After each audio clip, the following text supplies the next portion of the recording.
Apa sih kenikmatan tertinggi dalam hidup ini?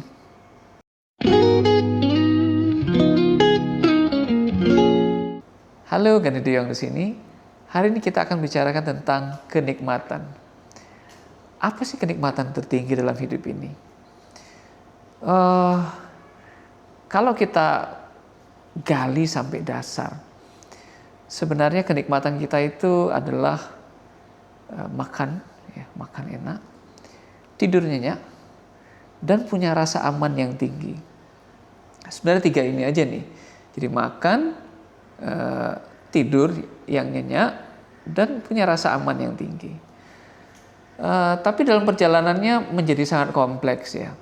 Untuk mendapatkan rasa aman, dan aman ini untuk banyak hal ya. Pertama, aman makan, aman terhadap ancaman-ancaman dari luar, dari lingkungan.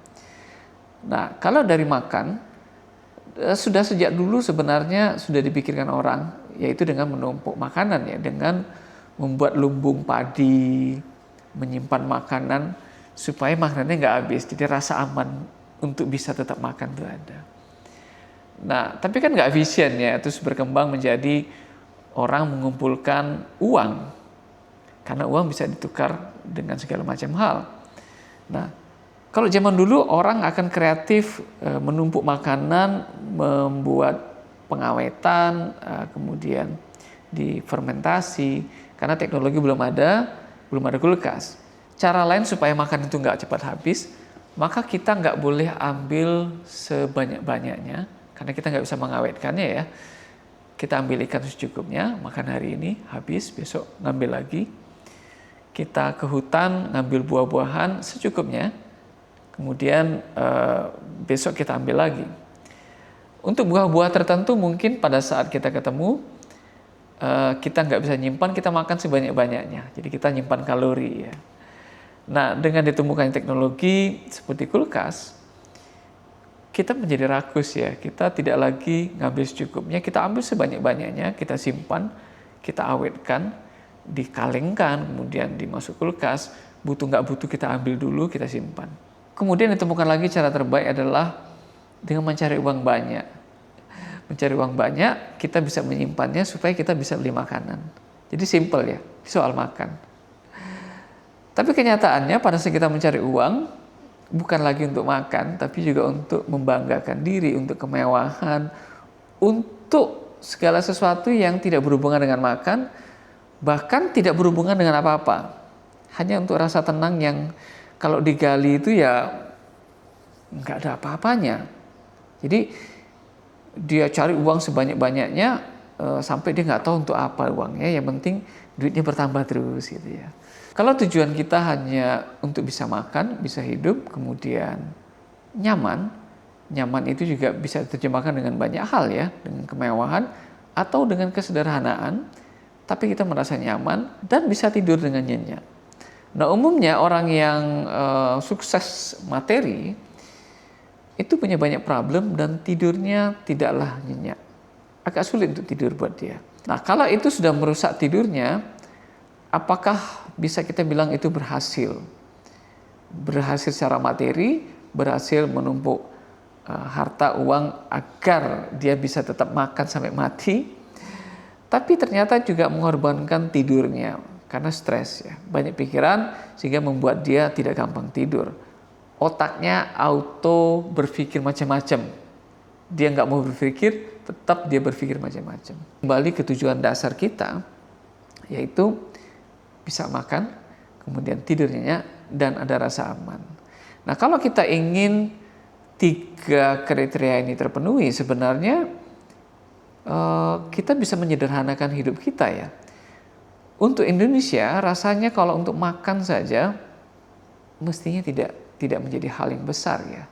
Apalagi ada MBG, anak-anak kita bisa makan dari sekolah, setidaknya dapat makan ya, nggak tahu bergizi baik atau tidak, tapi dapat makan lah ya. Nah, sehingga makan itu bukan jadi sesuatu yang sulit ya. Kalau zaman dulu panen bisa gagal, kemudian kering, nggak bisa tanam, perang. Dalam kondisi seperti itu, makan menjadi persoalan yang sangat besar. Tapi di Indonesia rasanya makan itu bukanlah soal yang sulit lagi. Kemudian rasa aman. Indonesia tidak dalam kondisi perang, kemudian masih relatif aman. Ada maling, ada pencurian. Tapi kalau kita sederhana, rumah kita nggak macam-macam, rasanya maling juga males masuk ya, nggak ada apa-apanya gitu. Sehingga rasa aman terhadap lingkungan itu rasanya cukup tinggi juga sebenarnya. Nah, kemudian tidur.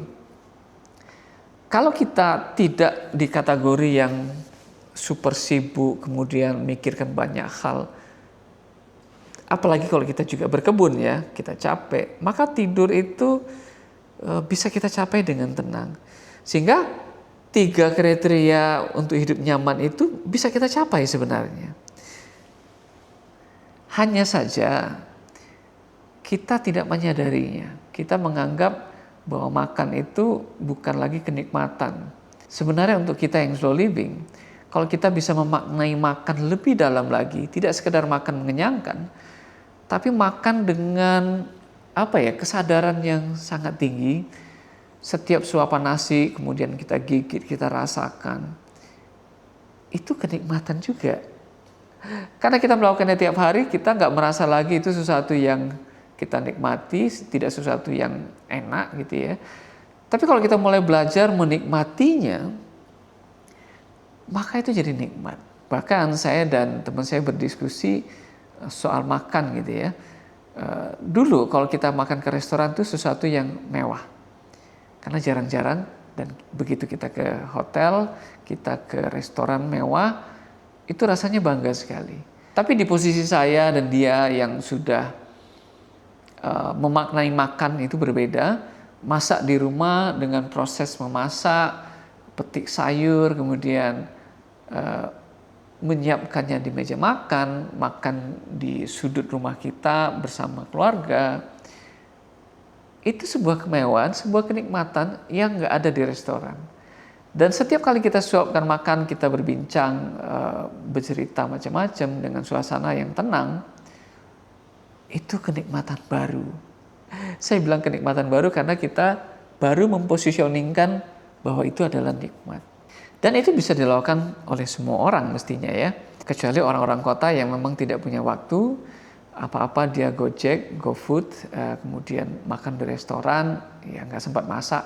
Dan semua waktunya itu dipakai untuk bekerja, karena terpaksa juga, karena tuntutan zaman modern itu seperti itu. Kita dibikin sibuk. Seolah-olah pada saat kita rehat sebentar, santai, itu sebuah kesalahan gitu ya.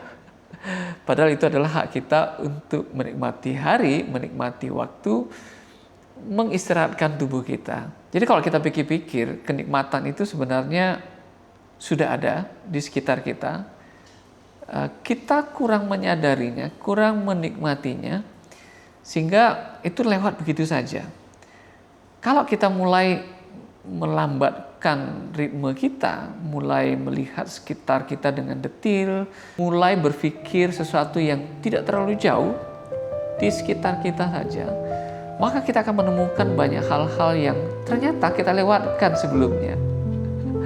Dari pohon-pohon kita, dari tanaman kita, dari segala macam yang ada di lingkungan kita. Ketika saya pindah rumah baru ini, saya dengan pikiran baru saya, mulai melambatkan ritme saya, akhirnya saya menemukan banyak hal-hal baru yang bisa saya nikmati, termasuk makan tadi.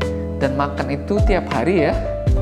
Saya merayakan makan pagi, saya merayakan makan siang, dan saya juga merayakan makan malam. Jadi banyak hari yang saya rayakan di dalam satu hari itu membuat saya jauh lebih bahagia.